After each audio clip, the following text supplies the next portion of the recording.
En este vídeo vamos a presentar los resultados de un trabajo que ha sido financiado por la Cátedra del Camino y las Peregrinaciones, a la que quiero agradecer de forma general el que destine parte de sus recursos a financiar proyectos de investigación y, por supuesto, de manera particular, el que hayan seleccionado nuestra propuesta en la convocatoria del 2020. Los resultados que voy a presentar son fruto no solamente de los trabajos realizados en este estudio, sino de estudios anteriores que parte de los miembros del grupo de investigación al que pertenezco, el Grupo de Análisis y Modelización Económica, hemos realizado sobre distintos aspectos del Camino de Santiago en los últimos años. Si ahora podemos ver cómo afectó la COVID al perfil de los peregrinos, es porque previamente teníamos identificados cuáles eran esos perfiles. Esto lo hicimos en un trabajo en el 2018, en el marco de un convenio de colaboración con la Agencia Turismo de Galicia.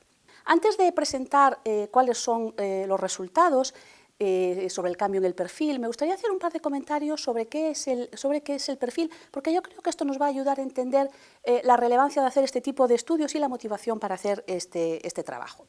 ¿Qué es el perfil de una persona? Bueno, pues el perfil son esas características, esos atributos que la singularizan cuando un grupo de viajeros comparten unas características, forman parte de un grupo homogéneo, decimos que responden a un determinado perfil. ¿Y cuáles son esas características? ¿Qué elementos tenemos en cuenta para segmentar en grupos a los viajeros? Bueno, pues en realidad son distintas combinaciones de una serie de variables. Tenemos por una parte variables sociodemográficas, por supuesto, pues la edad, el sexo, la procedencia, el nivel de estudios, también variables económicas como el nivel de renta. Pero también variables psicográficas muy importantes, la motivación para viajar, la actitud, las creencias, lo que esperan de ese viaje y lo que son las características del viaje, la información que tenían previamente, de dónde obtuvieron esa información, el medio de transporte, el tipo de alojamiento que eligen, la duración, la época del año y, por supuesto, el gasto medio diario y la valoración, la satisfacción con la experiencia. Todas estas variables nos permiten determinar perfiles. ¿Y por qué es importante, en el caso concreto de los peregrinos, saber el perfil de estos peregrinos? Porque dependiendo del perfil van a presentar una predominancia de determinadas características o de determinados valores de ciertas características. ¿Y a qué me refiero? Bueno, pues al camino concreto que se hace, al número de etapas, al alojamiento elegido, a si viajan solos o en grupo, a la época del año, al gasto diario medio. Y dependiendo de estas características vamos a tener unos efectos diferentes a varios niveles. El impacto económico, sociocultural, medioambiental va a ser diferente. Esto es importante en sí mismo, pero también es importante porque la percepción que van a tener los residentes va a ser distinta y esto influye en su actitud. También es diferente según el perfil, la percepción que tienen los propios peregrinos, pero también los residentes, sobre la percepción de saturación. Es diferente, por ejemplo, la capacidad que tiene el Camino, que es mucha, de promocionar Galicia como destino turístico, o es diferente la campaña óptima de promoción del Camino, o, en el caso concreto, es diferente el efecto que tenga cualquier perturbación, cualquier shock, como la actual pandemia, sobre el Camino en general o sobre las variantes en particular. Conocer el perfil, entonces, es relevante. ¿Y por qué cabe esperar que la COVID afecte al perfil? Bueno, las características de esta pandemia, no hace falta incidir mucho, el hecho de que se contagie más en interiores, de que tenga un mayor riesgo para personas mayores, la forma de prevenir los contagios, la recomendación, a veces la exigencia de mantener un distanciamiento, de evitar aglomeraciones, reunirse con no convivientes, las limitaciones a la movilidad nacional e internacional, todo esto afecta a esas variables que decíamos que determinaban los perfiles y, por tanto, cabe esperar que afecten a estos perfiles. Nosotros tenemos identificado, en un trabajo anterior que antes comenté, tenemos identificados cuáles eran los perfiles de los peregrinos que hacían el camino habitualmente y tenemos identificados 6 perfiles. Y vemos que en estos perfiles estos atributos, estas variables difieren. Por ejemplo, la duración media, el número de etapas o el gasto diario es diferente. La edad es diferente. El tipo de alojamiento que eligen es diferente. Por tanto, cabe esperar un efecto de la COVID para los perfiles de los peregrinos.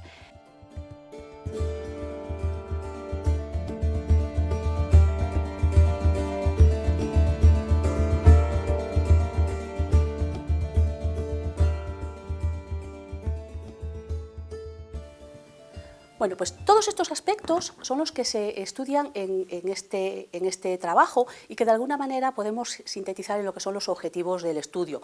Hay unos objetivos principales, que es identificar cuál es el perfil de los peregrinos que hicieron el camino en el verano del 2020 y en qué medida ese perfil varió respecto a lo que teníamos identificado previamente, y también conocer cuáles son las motivaciones, la valoración que tienen los peregrinos que hicieron la peregrinación en este año de pandemia. Los trabajos para conseguir estos objetivos nos permiten además el logro de unos objetivos específicos que son interesantes, porque de alguna manera conocer cuáles son las motivaciones que hace que un individuo realice el camino en un momento de alta incidencia de la pandemia, junto con la información que tenemos de la valoración que hace de distintos aspectos y de su nivel de satisfacción, nos permite inferir cuáles son las fortalezas del camino. Al mismo tiempo, también podemos identificar cuáles son las dificultades, los aspectos negativos, que nos permitirá ver si tenemos nuevas debilidades en el camino, y la valoración que haga de las medidas que se han adoptado y de la seguridad y de la información respecto a la pandemia nos permitirá también ver qué aspectos hay que mejorar o qué aspectos hay que potenciar para una recuperación de la peregrinación en esta época COVID o en la época post-COVID. Para conseguir estos objetivos, lo que hacemos es estudiamos el perfil, lo comparamos con el que teníamos identificado y vemos los cambios. ¿Y cómo lo hacemos? ¿Cuál es la metodología? ¿Cómo analizamos los perfiles?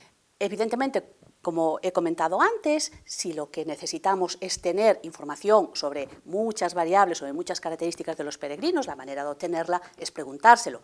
Los datos primarios para el análisis se obtienen a partir de una encuesta de motivación, valoración y satisfacción que se hizo a los peregrinos entre agosto y octubre del 2020. Se hicieron 281 encuestas a los peregrinos que llegan por los distintos caminos a Santiago. En esta encuesta mantuvimos la estructura de lo que llamamos nosotros la encuesta base, la que teníamos en estudios anteriores, en cuanto a los módulos y a los bloques de cada módulo, para que sean comparables los estudios, y además incorporamos un nuevo módulo donde se preguntan distintos aspectos de impacto de la COVID-19 que nos permiten alcanzar estos otros resultados. Para la determinación de los perfiles se utiliza una metodología de clustering o de conglomerados. Esto forma parte de las técnicas de análisis multivariante. Nosotros usamos un algoritmo que es K-Prototypes y que utiliza simultáneamente el algoritmo K-Means y K-Mod. Esto es conveniente cuando, como en nuestro caso, además de tener variables numéricas, tenemos variables categóricas. ¿Cómo afectó la COVID-19 a los elementos que determinan los perfiles? Estos efectos son múltiples y complejos, pero podemos centrar la explicación en 3 o 4 elementos. Disminuye mucho el porcentaje de los peregrinos que inician el camino solos, disminuye mucho el porcentaje de los que hacen largos recorridos, más de 15 etapas, disminuye mucho el porcentaje de los que hacen el camino por una motivación religiosa o de tipo espiritual o de experiencia personal, y aumenta los que lo hacen por una motivación más de tipo lúdico. De hecho, el arte y la cultura del camino es la motivación más señalada, seguida de hacer turismo y vacaciones. Y, por supuesto, disminuye mucho la edad media de los peregrinos que hicieron el camino el año pasado. Con todo esto, cuando nosotros hacemos el mismo análisis de clusterización, vemos que la mayor parte de esos peregrinos se corresponden con uno de los perfiles que teníamos identificados, el que llamábamos perfil lúdico.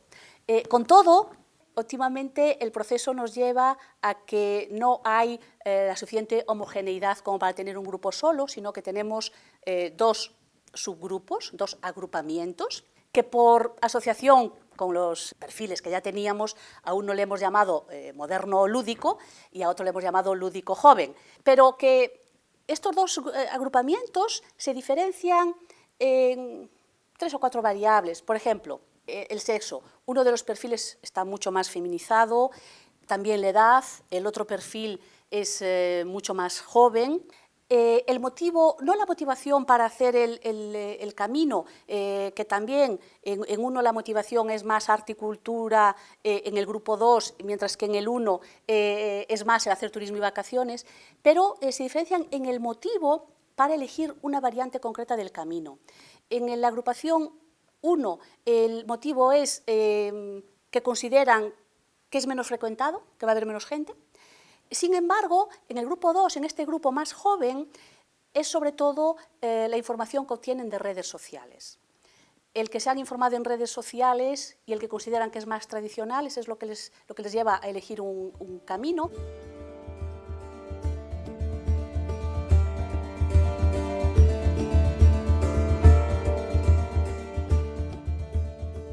¿Qué podemos concluir?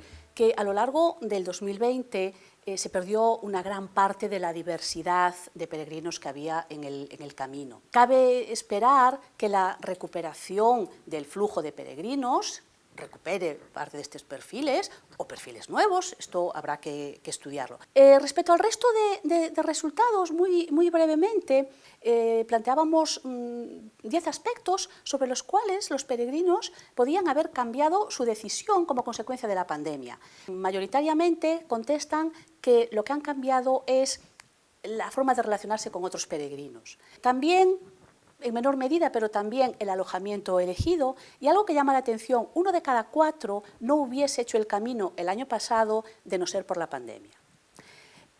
En cuanto a la valoración de las medidas que se tomaron para evitar contagios en distintos lugares, la valoración es positiva en general, mucho más en los hoteles y en los comercios que, por ejemplo, en bares y restaurantes e incluso en el comportamiento general de la población. Un 20% considera que quizá ahí las medidas no eran las adecuadas y casi un 10% en el caso de los albergues.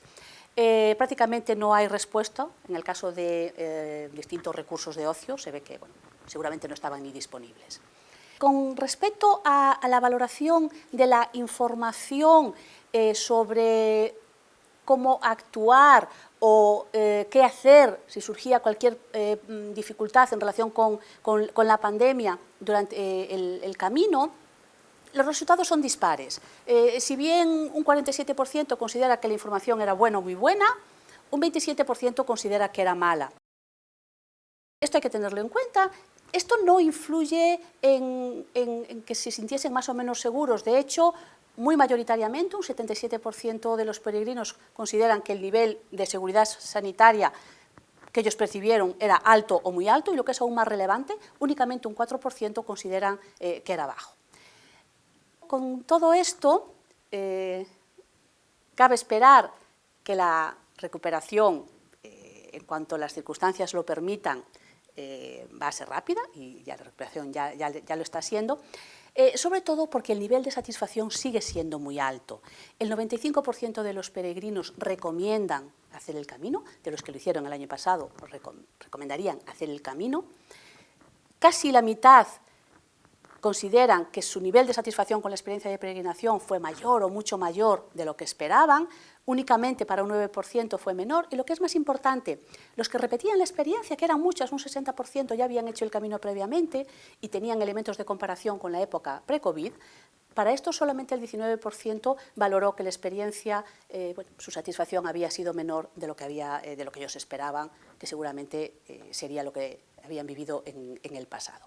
Parece que la recuperación está asegurada y que en cuanto las circunstancias lo permitan, volverá la afluencia de peregrinos, pero la planificación para un desarrollo sostenible de un recurso tan importante como el Camino de Santiago requiere de toda la información, de todo el conocimiento que seamos capaces. Por eso quiero una vez más dar las gracias a la cátedra por promover y promocionar estudios de este tipo que contribuyen a un mayor conocimiento y, por tanto, a una mejor toma de decisiones. Por lo que nosotros respecta, estaremos encantados de poder seguir haciéndolo.